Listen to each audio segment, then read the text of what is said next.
ज्ञानञ्जनशलाकया चक्षुरुन्मिलितं येन तस्मै श्रीगुरवे नमः। श्रीगौराङ्गा नित्यानन्द श्री अद्वैतचन्द्र गदाधर श्रीवासादि गौरभक्तवृन्द वाञ्छाकल्पतरुभ्यश्च कृपा सिन्धुभ्येव च पतितानां पावनेभ्यो वैष्णवेभ्यो नमो नमः। हरे कृष्णा कृष्णा कृष्णा हरे हरे, हरे राम राम राम हरे हरे। तो गौर लीला में पिछली बार हमने चर्चा करी थी कि भगवान दक्षिण भारत की यात्रा पे चले और बहुत सारी जगह गए। किन किन तीर्थों में, मल्लिकार्जुन की विशेष रूप से हमने चर्चा करी थी, सिद्धवट की।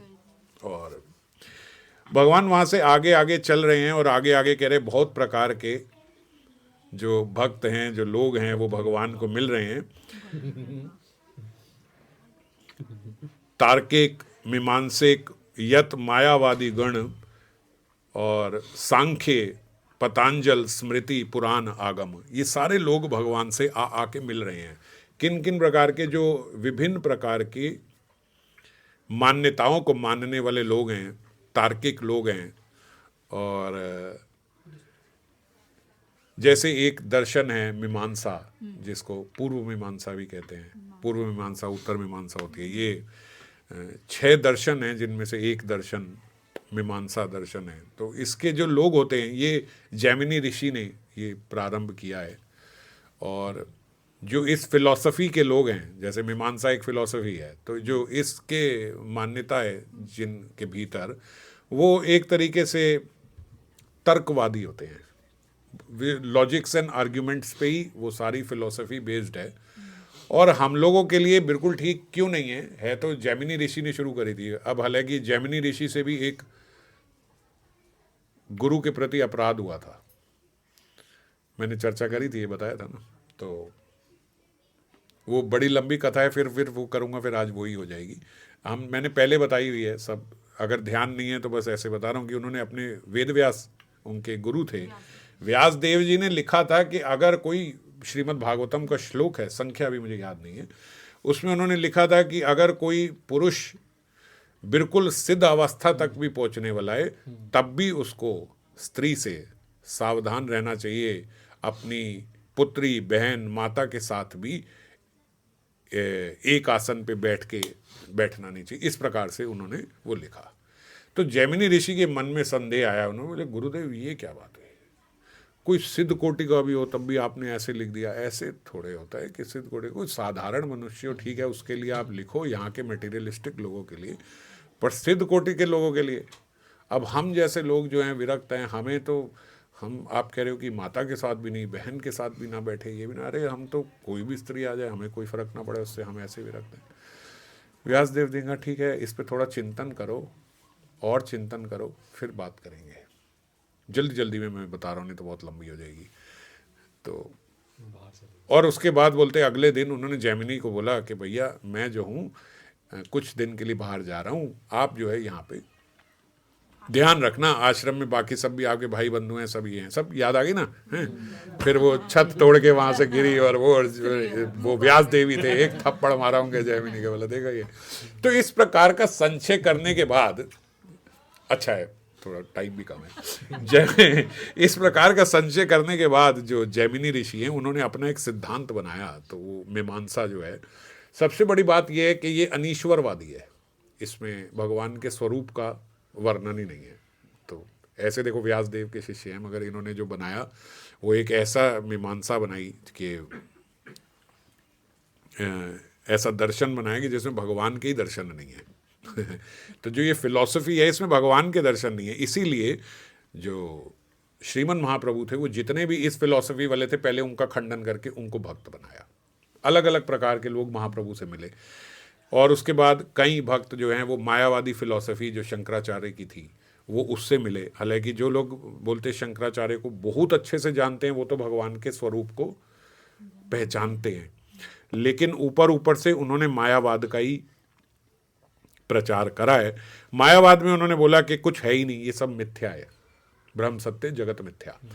तो ब्रह्म में भी ब्रह्म का स्वरूप नहीं वर्णन किया, और जगत में जगत को बिल्कुल मिथ्या ही रहे, बिल्कुल यूजलेस है, कुछ है ही नहीं, ये कुछ है ही नहीं, सब बेकार ही है, तो सब मिथ्या ही है। तो लेकिन जो श्रीमन महाप्रभु हैं उन्होंने बोला कि मिथ्या नहीं है, ये भगवान की माया से रचा हुआ एक संसार है। जैसे भगवान सत्य, ऐसे भगवान की कोई भी एनर्जी मिथ्या नहीं हो सकती, ये टेम्पररी है, इल्यूजन नहीं है। मिथ्या मतलब इल्यूजन।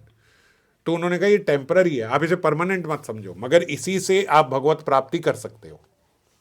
तो जिससे आप भगवत प्राप्ति कर सकते हो उसे इल्यूजन कैसे कहेंगे? इस इल्यूजन से हमें भगवान की प्राप्ति तो नहीं हो सकती। तो इसीलिए this world is temporary, this is not illusion, ऐसे उनको करेक्ट किया। आदि शंकराचार्य के जो जितने भी उनके फॉलोअर्स थे उनको किया। फिर सांख्य दर्शन वाले लोग मिले, एक दर्शन सांख्य दर्शन भी है।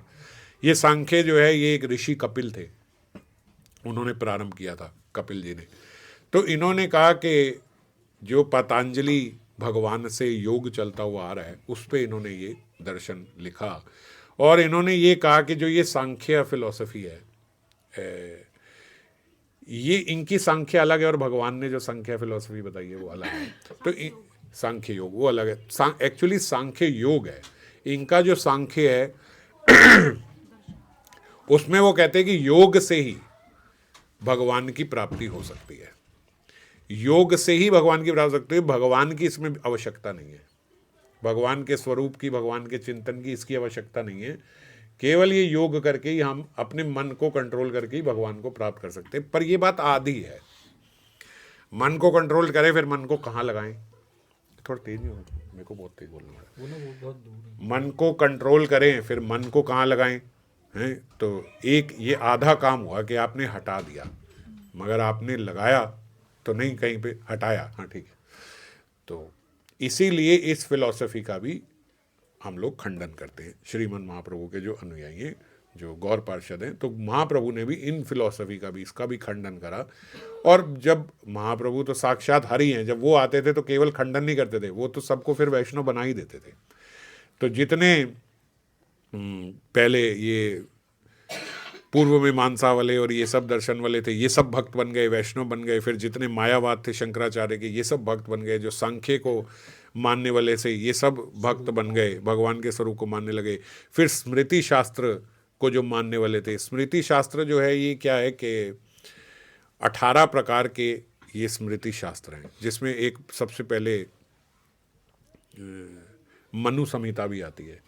मनु संहिता फर्स्ट है जो मनु जी ने लिखी थी, तो वो भी स्मृति शास्त्र है। अब स्मृति शास्त्र, इससे आप मतलब ही समझ रहे हो कि स्मृति करके, जैसे वेदों को याद करके बताया गया है ना। तो वेदों को, जैसे मान लीजिए कि मैं अब ये एक बार चैतन्य चरितामृत मैंने पढ़ ली, अब मैं अपने आगे कुछ नहीं रख रहा, पढ़ नहीं रहा, बस आपको बात समझा रहा हूँ। तो जो ये बात समझाई गई है, this can be good, this can be very good, but this can not be better than Chaitanya Charitamrita. भाई चैतन्य चरितामृत ही ग्रंथ रहेगा ना, जो बात बोली जा रही है ये ग्रंथ थोड़ी हो जाएगा, ये उसी से आया है। तो जो स्मृति है वो उन्होंने क्या किया, वेदों की स्मृति करके, उसको याद करके उस पर अपना विचार बनाया कि भाई ऐसे ऐसे ये सृष्टि के लिए ये सही है, ये सही है, वो सही है, ऐसे, इसको स्मृति शास्त्र बोलते हैं। तो जो ये स्मृति शास्त्र हैं, इन ये 18 प्रकार के हैं। इसमें सबसे ऊपर जो है वो मनु संहिता, इस प्रकार के सबने अपने अपने अपने अपने लिखे हुए। तो ये कहते हैं कि ये वेदों के भी ऊपर हो गया। तो ये वेदों के ऊपर नहीं है, वेदों को ही तो स्मृति करके आपने ये लिखी है। ऐसे थोड़ी कि वेद की कोई बात होगी तो आप उसको कह दोगे नहीं, ये मानने की जरूरत नहीं, स्मृति में ये लिखा है। अगर मान लीजिए जैसे अब मैंने याद करा कोई चीज़ है, मैंने कहा कि स्मृति शास्त्र 18 प्रकार के नहीं, मैंने कह दिया 24 प्रकार के हैं। आप कहोगे नहीं प्रभु जी, वो श्लोक वहाँ पे चैतन्य चरितामृत में लिखा है 18 प्रकार के, तो 18 है, वहाँ आप गलत बोल गए 24। तो मुझे मानना पड़ेगा कि हाँ मैं गलत बोल गया, 24 वहाँ 18 थे।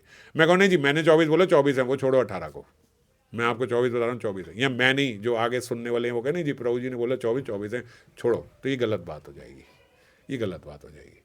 जिसकी स्मृति करके आप बोल रहे हो, तो वो जिसकी स्मृति करके आप लिख रहे हो वो तो श्रेष्ठ ही रहेगा ना। तो उन्होंने वेदों को नकार दिया और स्मृति शास्त्र को ही सर्व मान्यता दे दी। तो इसीलिए उनका भी भगवान ने खंडन करके उनको भी वैष्णव बनाया। फिर एक तंत्र शास्त्र को मानने वाले लोग हैं, तो तंत्र शास्त्र को जो मानने वाले लोग हैं तो खैर बहुत ही निम्न। एक्चुअली तंत्र शास्त्र अगर ठीक से देखा जाए तो बहुत खराब नहीं है, मगर बहुत ठीक से फॉलो नहीं होती क्योंकि ये इतनी वेराइटीड है कि इसमें शव पूजा भी आती है ना, जो शवों की पूजा करते कहते हैं तांत्रिक, उन्हीं को बोलते हैं जो तांत्रिक है, शव पूजा करें। तो शव पूजा करने वाले हैं, और कहाँ से उन्होंने इसके बीच में से निकाल दिया, बोलते थे philosophy is based on 5 M's, English में 5 माँ इसमें होते हैं जिन पे हमें करना चाहिए, जिसमें पहला है मदिरा, और फिर मांस, और मत्स्य मछली, मुद्रा और मैथुन। बोले ये सब कर सकते, कोई दिक्कत नहीं है, इसमें कोई प्रॉब्लम नहीं है, ये तंत्र में कई बार ये जरूरी होती है। तो बात ही बिल्कुल खत्म हो गई। ये तो हमारे 4 प्रिंसिपल हैं कि ये नहीं करना चाहिए, उनके 5 प्रिंसिपल है कि ये कर लेना चाहिए। तो हालांकि ये लुप्त है, मतलब इतना ऐसे में तंत्र है, शास्त्र है, ऐसे नहीं कह रहा हूँ कि बस उसमें ये कह रहे हैं कि आओ और ये करो, ऐसे नहीं है। एक बहुत डीप कॉर्नर में एक कंडीशन है कि भाई ऐसा भी जीव कर सकते हैं, पर ज़्यादातर जैसे शव पूजा ये वो करना, तांत्रिक पना, ये सब बड़ी निम्न है, ये सब चीज़ें जो है ना। तो इनका भी इसीलिए श्रीमन महाप्रभु ने इनको भी खंडन करके इनको भी भक्त बना दिया, ये सारे जो है वैष्णव।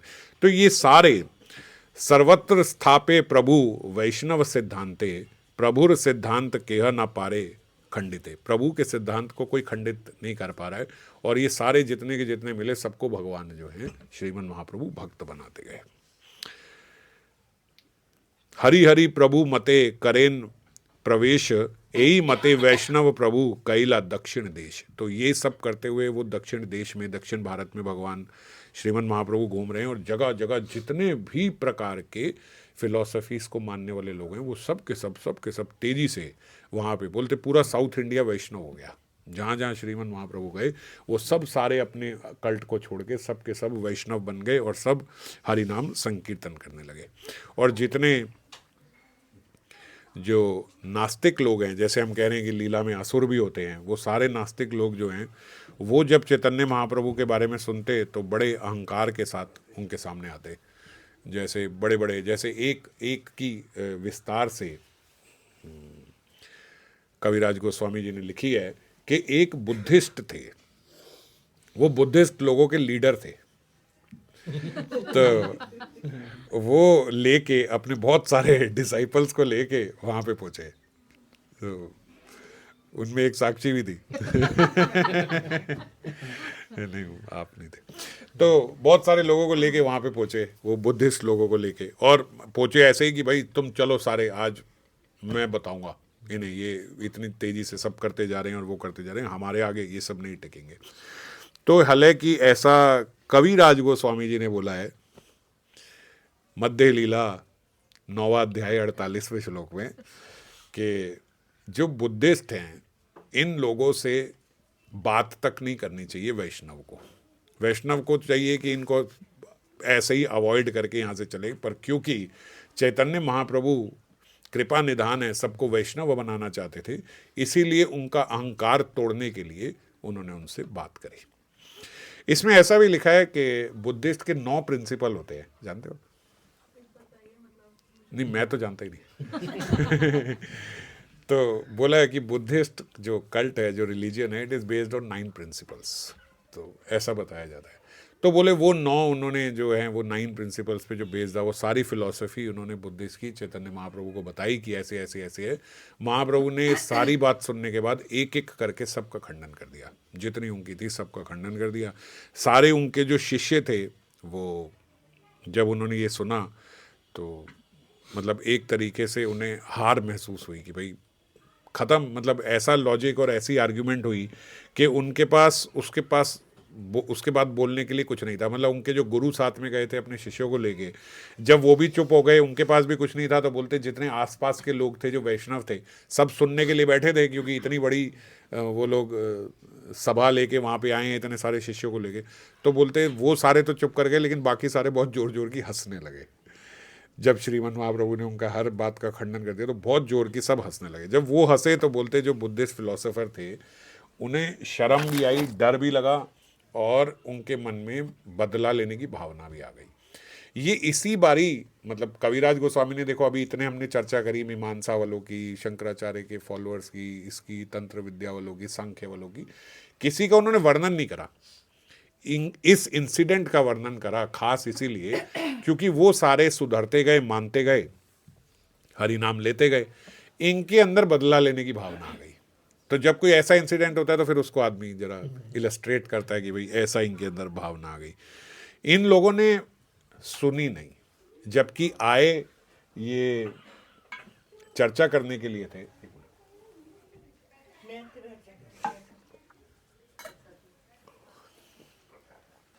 आए चर्चा करने के लिए थे। तो जब व्यक्ति सुनने के लिए जाता है कथा, तो श्रद्धा होनी चाहिए कि भाई हम अपनी बात बताएंगे, हम अपना प्रश्न करेंगे, हम अपनी फिलॉसफी रखेंगे। नहीं तो फिर अगर नहीं समझ में आ रही तो जो सही है उसके साथ जाएंगे। जो मैंने एक बार पहले भी बात की थी कि there is a difference between argument and discussion. Argument में आदमी सोच के जाता है कि मैंने अपनी ही मनवानी है, no matter what is right what is wrong. और डिस्कशन में आदमी का मत ये होता है कि जो सही है मैं उसको फॉलो करूँगा। तो ये आर्ग्यूमेंट मोड में गए थे, डिस्कशन मोड इनका नहीं था। इसीलिए इन्होंने जो भी वहाँ सुना उसमें इनकी यही कोशिश थी कि हम अपनी मनवाएं, नहीं मनवा पाए, लोग हंसने भी लगे, तो इनके भीतर बदले की भावना आ गई।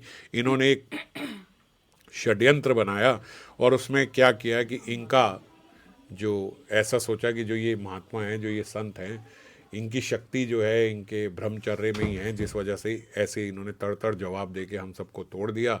और इनके जो अपने वैष्णव के जो प्रिंसिपल्स हैं, जिसमें मांस ना खाना, प्याज लहसुन इत्यादि ना खाना और मदिरा पान ना करना, ब्रह्मचार्य से रहना, बोले ये सब जो इनके है ना, उसी से इनके अंदर इतनी शक्ति आ रही है, तो उसका हम किसी तरीके से तोड़ निकालें। तो वो जो बुद्धिस्ट लोग थे, बोले उन्होंने बोला भगवान का प्रसाद है, और ऐसा बना के लेके गए और बीच में मांस डाल दिया कि ये खा लेंगे ना तो इनकी शक्ति कम होगी, फिर दोबारा इनसे हम लोग बात करेंगे। जान के खुंदक में ऐसा षड्यंत्र बनाया। तो उसके बीच में जो खाने वाली वस्तु नहीं है, मांस इत्यादि, वो सब डाल दिया। और बोलते वो सब लेके एक स्टील की प्लेट में जैसे ही श्रीमन महाप्रभु के आगे रखा और बोला कि ये प्रसाद है, आपने हमें उस दिन सब समझाया ऐसे ऐसे करना चाहिए, तो हमने भी अब भगवान का भोग लगाया, सब कुछ करा और प्रसाद हम आपके लिए लेके आए हैं।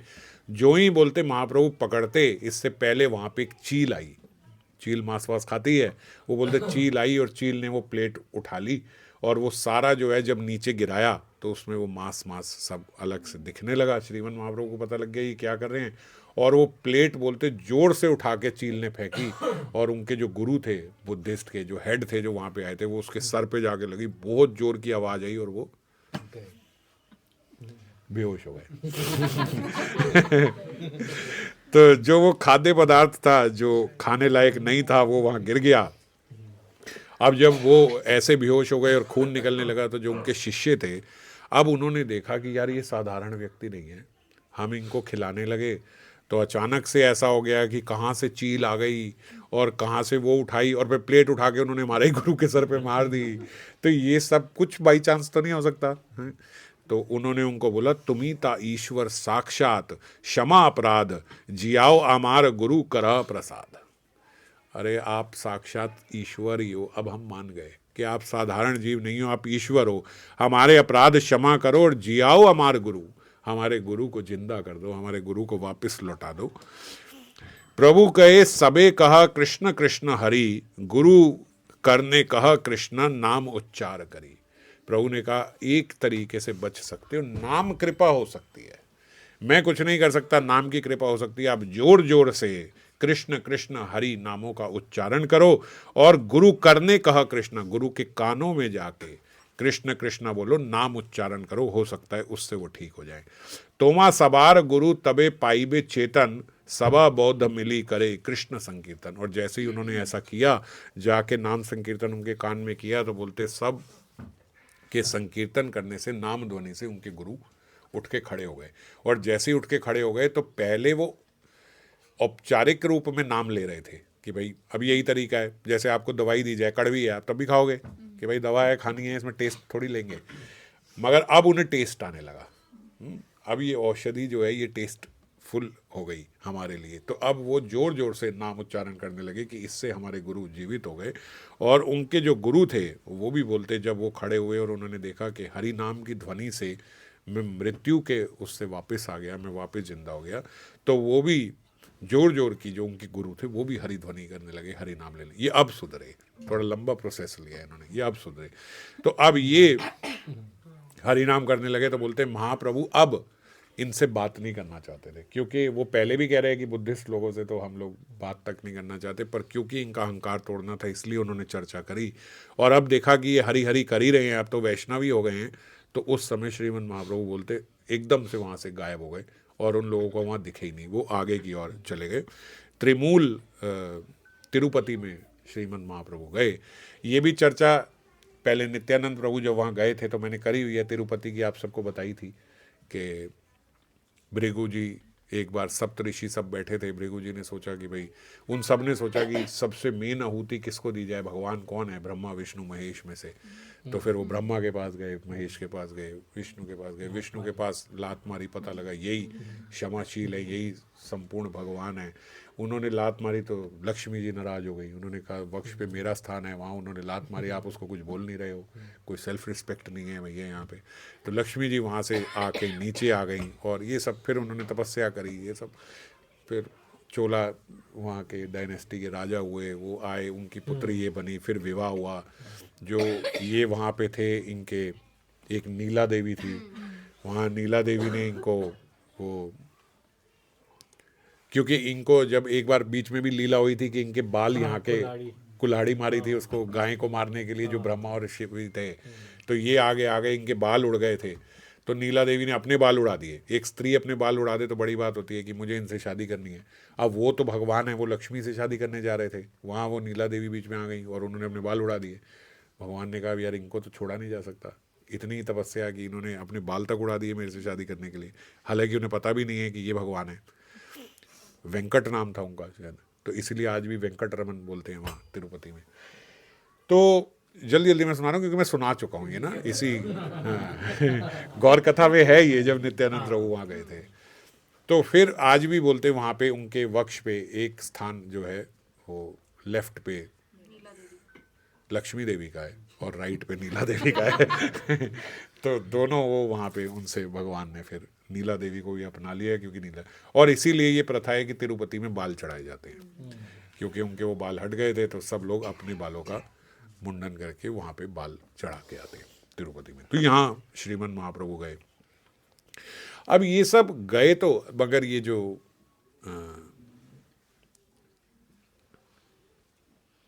पिछली बार भी जैसे हम चर्चा कर रहे थे, तो हमने ये जो बुद्धिस्ट लोग थे इनसे क्या सीखा। एक तो नाम का बल, श्रीमन महाप्रभु ने सबसे पहले इनको नाम का बल जो है वो सिखाया।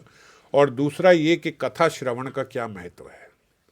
जब श्रीमन महाप्रभु बाकी के जितनी फिलॉसफीज वाले लोग थे जो उनको समझाते थे, वो कथा ही है, जो उनके समक्ष करते होंगे, करते थे तो वो कथा ही है, वो कथा करते थे, तो वो कथा को श्रद्धा से सुन के समझ के तुरंत उसी समय बदल जाते थे। और ये बुद्धिस्ट लोग कैसे, जैसे हम लोग हैं, हम सुनते हैं, हाँ इतना ठीक है, इतना अभी नहीं हो सकता, करेंगे, ये करेंगे, वो करेंगे, ये इतना ये बोल रहे हैं, इतना ये खुद करते हैं। इतना तो बोलने की बात होती है, इतना बोले, इतना खुद करते हैं, इतना हम नहीं करेंगे, ये नहीं करेंगे, वो नहीं करेंगे। तो इस प्रकार की जब हमारे अंदर आर्ग्यूमेंट्स आ जाती है, जब इस प्रकार का मल आ जाता है, तो फिर कथा का हम कोई भी पार्ट जो है वो ग्रहण नहीं कर सकते किसी भी समय, कुछ भी हमारे भीतर नहीं रहता। उपासक के हृदय में बोलते सबसे बड़ा सुख जो है वो अगर कोई दे सकता है तो वो है नाम। अभी हमें ये रियलाइज़ नहीं हो रहा, ये जैसे उन्हें पहले रियलाइज़ नहीं हो रहा था लेकिन बाद में रियलाइज़ होने लगा। और नाम बोलते, नाम ही एक ऐसा है जो पिता की तरह पालन करता है, और चाहे कोई कितना बड़ा पापी क्यों ना हो, नाम उसको अंत में भगवत धाम प्राप्त करा देता है, चाहे कोई कैसा भी हो। ये नाम की महिमा है कि नाम उसे अंत में भगवत धाम प्राप्त कराएगा। बस दो बातों का हम लोगों को मुख्य तौर से ध्यान रखना चाहिए। पहला कि मन की मानना नहीं, और दूसरा नाम छोड़ना नहीं। ये दो बातें हमें समझनी है, क्योंकि इन दोनों बातों में से अगर कुछ भी उल्टा हो गया, नाम छोड़ दिया और मन की मान ली, नाम नहीं छोड़ा लेकिन मन की मान ली, मन की नहीं मानी लेकिन नाम भी छोड़ दिया। ये सब अलग अलग फिलोसफीज के लोग हैं, समझ गए। तो इसलिए दोनों बातें इंटैक्ट होनी चाहिए कि मन की माननी नहीं और नाम को छोड़ना नहीं। मन के अनुसार चल रहे हैं तो बोलते नाम जप तो चाहे चलता रहे हमारा, लेकिन हम मन की बात भी मान रहे हैं तो आगे का पता नहीं, पर वर्तमान में हमें कभी शांति नहीं मिल सकती। किस कंडीशन में शांति नहीं मिल सकती? मन की नाम जब कर रहे हैं लेकिन मन की भी चल रहा है। भी चल रहा है। नाम भी चल रहा है और मन की भी मान रहे हैं। मैं बार बार इसलिए पूछूं क्योंकि यही हमारी अवस्था है इस समय। अब वो नाम तो कर ही रहे हैं, नाम तो चल ही रहा है। तो मैंने एक बार पहले भी बताया था कि जैसे गंगा स्नान है, तो गंगा स्नान का पुण्य जो है वो तो आजकल के मौसम में अभी कहीं जाके गंगा स्नान करो तो जब करेंगे तो तुरंत गंगा स्नान किया गया, फटाफट गए, फटाफट बाहर आ गए, तो गंगा स्नान का लाभ मिला, मगर गंगा स्नान में आनंद नहीं आया। आनंद नहीं होगा, लाभ मिल जाएगा जो गंगा स्नान का मिलता है। लेकिन यही जून के महीने में अगर आपको बोले गंगा स्नान करो, आप आधे घंटे से पहले बाहर नहीं आओगे। अब फल तो मिल रहा है गंगा स्नान का, मगर आनंद भी आ रहा है, वहां पे रुके हुए हैं। तो यहाँ पे और वहां पे फर्क क्या है? फल मिल रहा है पर आनंद नहीं आ रहा। तो जब हम मन की मानते रहते हैं और फिर नाम लेते हैं, नाम तो अपना फल दे रहा है पर नाम लेने में आनंद नहीं आ रहा। और वही अगर मन की ना मानते हुए नाम लें तो आज यहाँ पे भी नाम लेने में आनंद आएगा और नाम का फल भी हमें प्राप्त होगा। तो इसीलिए बोलते कि अगर हम अपने मन की करते रहें और नाम लेते रहें तो हो सकता है नाम तो हमें फल देगा पर आज हमें शांति नहीं मिलेगी, आज हम जलते रहेंगे। अब जैसे अगर हम अजामिल का उदाहरण लें तो अजामिल को परम पद मिला नाम की कृपा से, लेकिन अजामिल को भी फिर वो 1 वर्ष जब वो छोड़ गए थे तो उसमें खूब जप तप करना पड़ा। ऐसे नहीं कि वेश्याओं के साथ घूमते फिरते और नाम जप करा और अंत में भगवत प्राप्ति हो गई, ऐसा नहीं हुआ। बाद में छूटे और फिर सब मन की मार के जब तब सब करना पड़ा उन्हें। अगर हमारे मन के अनुसार ही अगर हमारा विषय सेवन हो रहा है तो साधन भजन करने पर भी मन को कभी शांति नहीं मिलेगी। उल्टी बात लग रही है ना? आप कह रहे हो कि अगर हमारा मन के अनुसार विषय सेवन हो रहा है तो नाम करने पर भी शांति नहीं मिलेगी। बोले प्रभु जी तभी तो शांति मिलती है कि नाम भी हो रहा है और मन के अनुसार विषय सेवन भी मिल रहा है। We are doing good in both the worlds. तो हमें आनंद होना चाहिए इसमें। मगर सच बात यह है कि मन के अनुसार अगर विषय प्राप्त हो रहे हैं, मन मानी हम अपनी कर रहे हैं और नाम ले रहे हैं तो आनंद नहीं मिलता। आप देखो उसमें हमेशा और इतना नहीं, बस ये नहीं, बस ये भी चाहिए, बस ये भी चाहिए, ये वाला भी चाहिए, वो वाला भी चाहिए और ऊपर का चाहिए। ये शांत नहीं होगा कभी भी मन।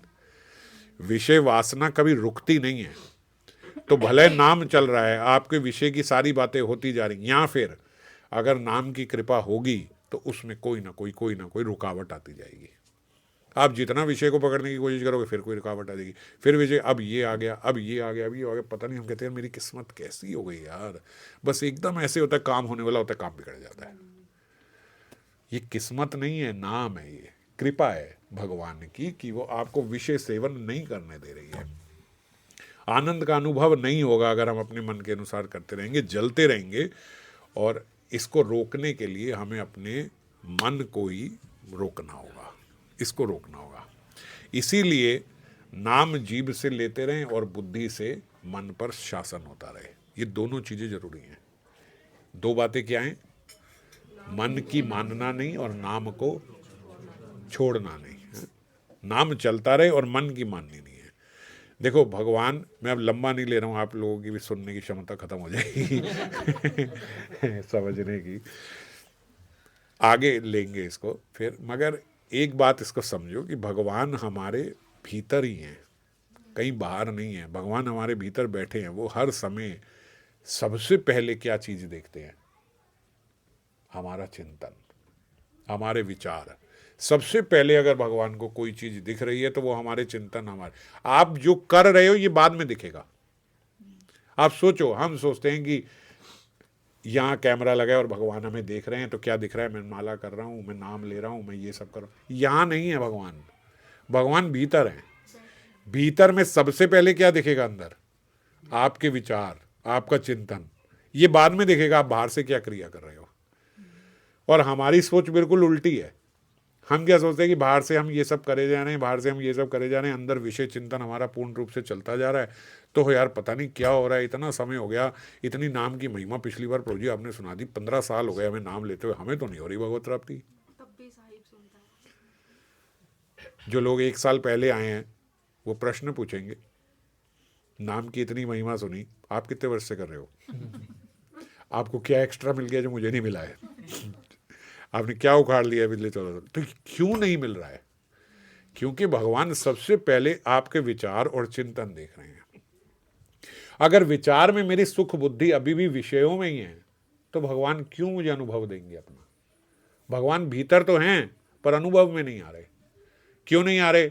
क्योंकि मैं उनसे मांगी विषय सुख रहा हूं, मैं माला कर रहा हूं, सब कुछ कर रहा हूं, लेकिन मेरी सुख की परिभाषा जो है वो विषयों को प्राप्त करने में है। तो क्यों भगवान अनुभव में आएंगे? आप समझ गए? तो इसीलिए हम लोग ये सोचते हैं नाम की इतनी महिमा सुनते हैं, इतनी अगाध महिमा, लेकिन ऐसा होता नहीं है वास्तविक में। हमने कितने साल हो गए नाम लेते हुए, हमने तो कभी इतनी नहीं, हाँ एक नाम से इतना कुछ हो जाता है, ये सब कहाँ हो रहा है? वो कहाँ नहीं हो रहा, वो आपके भीतर नहीं हो रहा, इसलिए नहीं हो रहा क्योंकि आज भी आप नाम से विषय सुख ही मांग रहे हो। तो जब तक विषय सुख मांग रहे हो तब तक भगवान बीच में इंटरफेयर नहीं कर रहे।